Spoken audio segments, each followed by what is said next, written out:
What's up, you guys? Welcome back into iHeartRadio's official wrestling podcast, the Battleground Podcast, and you have seen it all over social media. You've seen it all over TV. TNA is on fire right now, and I got to say that part of the reason that TNA is on fire right now is because of our guest joining us today, the president of TNA, Carlos Silva, joins the show. Carlos, it's an honor to have you back here on the show with us. How are you doing, sir? It's good to see you, Tim. Everything's great. Man, I love to hear it. So I want to go into this because I know we talked about this last time, and I guess the big thing that everybody keeps talking about, when you came into TNA, you made it very clear about landing a major TV rights deal. That was priority number one. You've even mentioned, that 10 million mark as the goal. So as we're a couple months since we last had you on, I know things have been going. How close are we to that number right now? And are we going to get that TV deal announcement anytime soon? What I can tell you is that we're closer. What I can tell you is that we're no longer just talking. What I can tell you is that we're now in the middle of the deal. And so the good news is that the process has started. We're working through the details, and I feel really good about it. I'm very excited about the partner.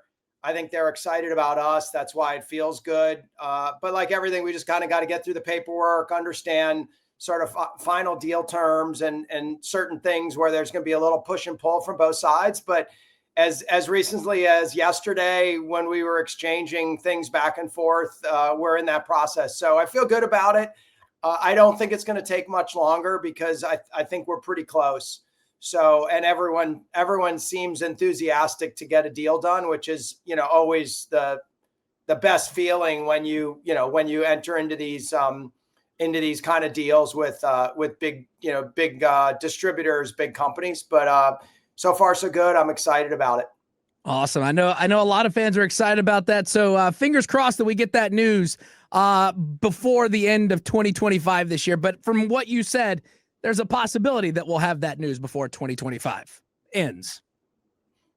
Yeah, we have to actually, because the deal that we're contemplating starts at the beginning of 2026. So, being October 1st, the timing is great. We can get some things done, dot the I's, cross the T's, and then really put our efforts around marketing and packaging so that we launch ourselves into 2026.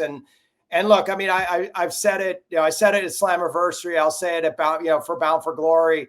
Slammiversary has, launched us through the rest of this year, and then Bound for Glory is going to launch us into 2026. And I think along with this, these discussions and getting this deal done, Bound for Glory will be a big piece of that, because I think it'll be that fuel that gets us into another great year next year. Yeah, absolutely, for sure. And one thing that I have loved about TNA, I have been there since day one, since the day of it being in Alabama and then coming to the fairgrounds in Nashville. And it seems like TNA has always been on the forefront of everything, right? TNA is the one company that works with everybody and anybody. And right now, one of the biggest stories in wrestling this year, obviously, is the WWE and TNA partnership. We're getting crossover matches. We're getting things that we thought we'd never see. NXT showing up at TNA showing up at NXT. From where you sit, has WWE become more of a long-term strategic partner rather than just a collaborator? And how do you make sure TNA still keeps its own identity in that relationship? I mean, I think the short answer is kind of, yes to all of those things. I mean, I don't think we entered into the partnership to make it bigger than just the way it starts. But like everything, you don't, you start dating, you go to the movies, you go to dinner. It takes time, and and I think that time and the things that we've done on both sides has just built the relationship, and it continues to grow. We've got a great, we've had some great buzz over these last couple of weeks with Showdown that's now going to happen on October 7th. Last night on the CW was just, a great confrontational show, picking sides, everyone sort of pulling on their TNA jersey and pulling on their NXT jerseys. It was cool. And it felt great, being a sports guy like I am too. I mean, it just felt, everyone was like, had their team colors on and they're ready to go. And I think it's going to be great on October 7th. I think it continues to build. We're not looking at short-term stuff. We're playing the long game here, and the long game is being a good partner, understanding where we go and how we build the product for the audience. Inside of all of that, though, we're still TNA, and we've always been TNA. And look, you can read on social, or you can, there's moaning, there's this, of course, like that's all part of building, building the product and building the storylines. But I think WWE and NXT both understand sort of that TNA is its own property, the same way that they understand that AAA is their own property and that NXT is their own property. Everyone's you gotta have your own property, because that's how you build the foundation of the, the product, and how you build out, different sponsors, different distributors, and you build the engine. So far so good. We'll just keep working hard at it. Yeah, absolutely. And of course, you mentioned Showdown, which is happening next week. You got NXT versus TNA. Fans obviously very hyped for it. Let me ask you, how do you balance the storytelling what you're doing already in TNA? How do you balance that storytelling so it feels like it is a true showdown and not just hey, this is a guest spot, we're doing this versus show, and then we're back to regular programming the following week? I mean, I think you keep track of the details. The little details matter. If you don't keep track of all the little details that have been building between TNA and NXT, and even WWE going back to WrestleMania, and Joe showing up there, I think all of these things are all part of how you keep building it, and you keep track of the details. You pivot, things happen, things change. It's just the way it goes. This is, live sports entertainment thing. Things happen. Talent drops out. Talent might get hurt. Talent might change. But I mean, there's very talented people, not me.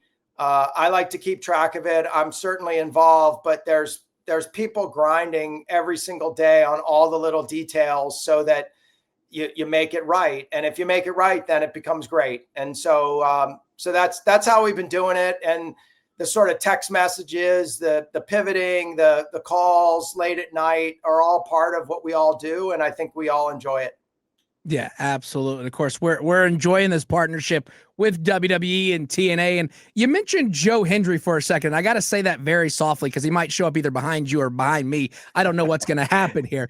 But, it's been fun to watch these vignettes of Joe representing the TNA brand over here with WWE. But recently, one thing that a lot of fans caught on to was Bobby Roode's comment saying, now that you're in NXT. Of course, that caught people off guard. There's been a lot of buzz about Joe Hendry and what's going on. Can you clear that up for us right now? Because I know last night on NXT, we kind of figured out which side Joe's going to be on.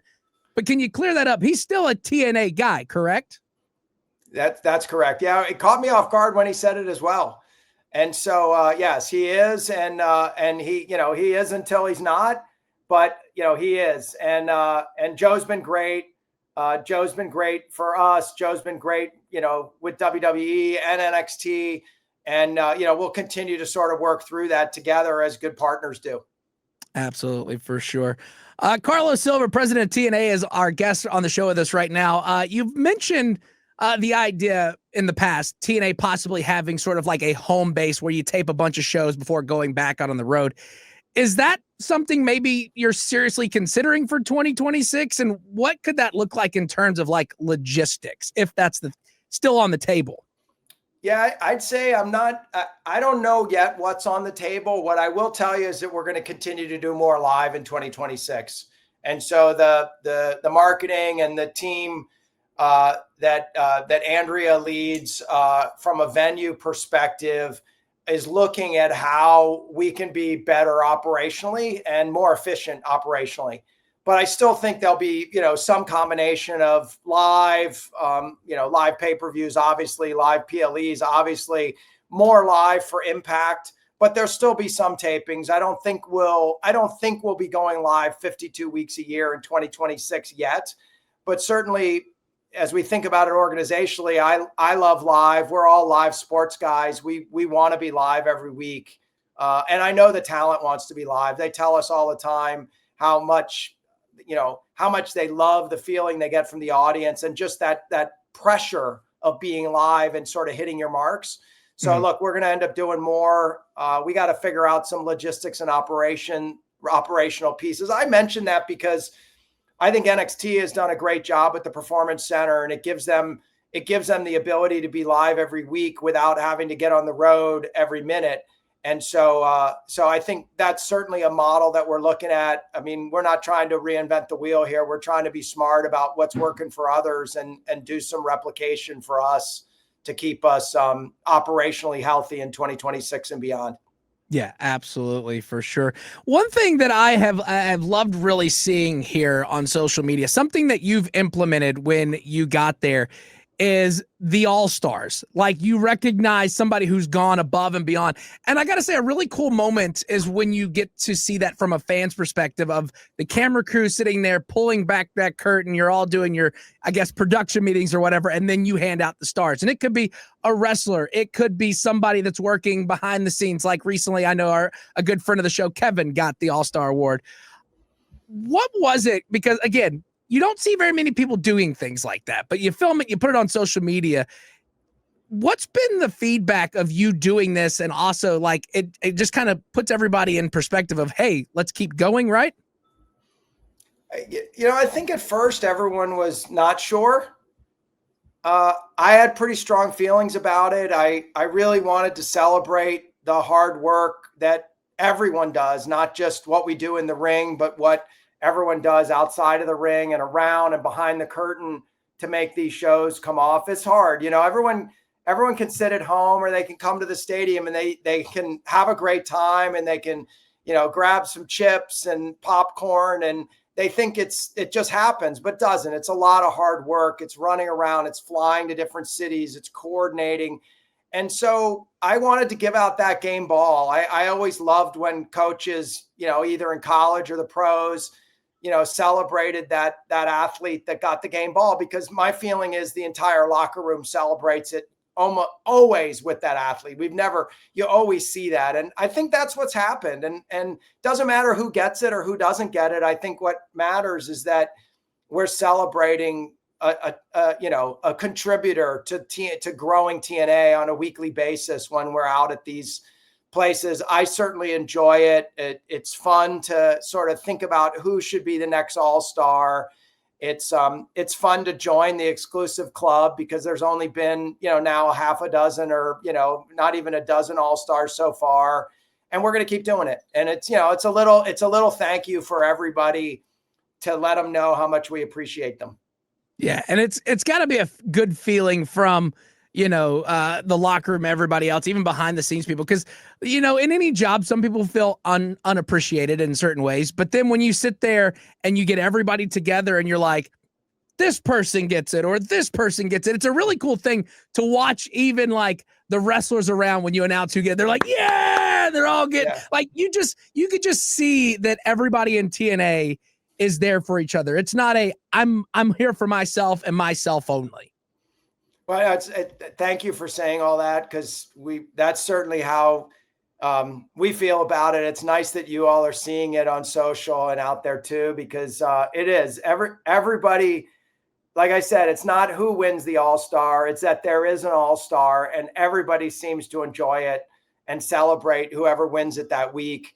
And then, we did a little special All-Star coming out of Slammiversary. Every single person got an All-Star, and we did a special. I actually have it right here. We did a special little Slammiversary one. Oh, wow. that shows the record that we broke, and everyone got that. We actually just handed them out in Edmonton this last week. And so, yeah, we'll just try to keep winning together. If you keep winning together and celebrating, I'm a big believer that, that positive attitude creates a lot of success, and winning's fun. Yeah, absolutely. And obviously TNA right now winning. I mean, everybody is talking about TNA. And again, I go back to when I was there from the Asylum days to where it is now. And it's been fun watching just TNA over the years, and super excited to see what's going to happen, especially once we get that TV deal announced. And I know you said it's supposed to happen in 2026 is when it's supposed to start. We'll should hear about that news in the coming weeks, coming months. But Carlos, before we let you go, again, thanks for coming on the show. Anything you want to say to the fans that are watching or listening to this right now? I just say, look, we broke the record in Slammiversary together. Let's break the record again at Bound for Glory together. It's going to be a big weekend. It's not just what's happening at Bound for Glory on Sunday night in Lowell, Massachusetts. We also have a big meet and greet with Team 3D and the Hardys on Saturday afternoon at Kowloon's. It's going to be a big weekend celebrating TNA and just pro wrestling in general. Please come out, help us break the record. We can all enjoy it. Let's create a new, North American record of 8,000 people in the arena. So it'll be great. And just thanks for all the support. Absolutely, for sure. Now, one last thing before I do let you go, because I want to talk about this. I want to take the president hat off for a second and you be a fan. Are you super excited to have this Hardy Boys Team 3D matchup? Like something that we thought we'd never see from a fan's perspective now, not president's perspective. Look, I think from a historical perspective and just seeing and being there sort of ringside when they signed the contract, you could sort of feel, sort of between them like 40 plus years of pro wrestling history. And then, you roll the reel and you sort of see everything from so many years in so many different organizations. And then you see what the fans are doing in the arena and how much they're like anticipating just seeing them again. Yeah, I think it's going to be great. I think it's great. I think it's great for TNA, sure, but I think it's really great for them too. And I'm happy for them that we were able to help to bring it all together. And then the fans are going to enjoy it at Bound for Glory. It's going to be awesome. It's definitely going to be awesome again. It seems like TNA is literally everywhere, including on Kai Cenat's stream. So TNA is setting the world on fire. Carlos, again, it is an honor and a privilege to have you back here on the show, and we can't wait to get you back on here again soon. Yeah, thanks again, Tim. Talk soon.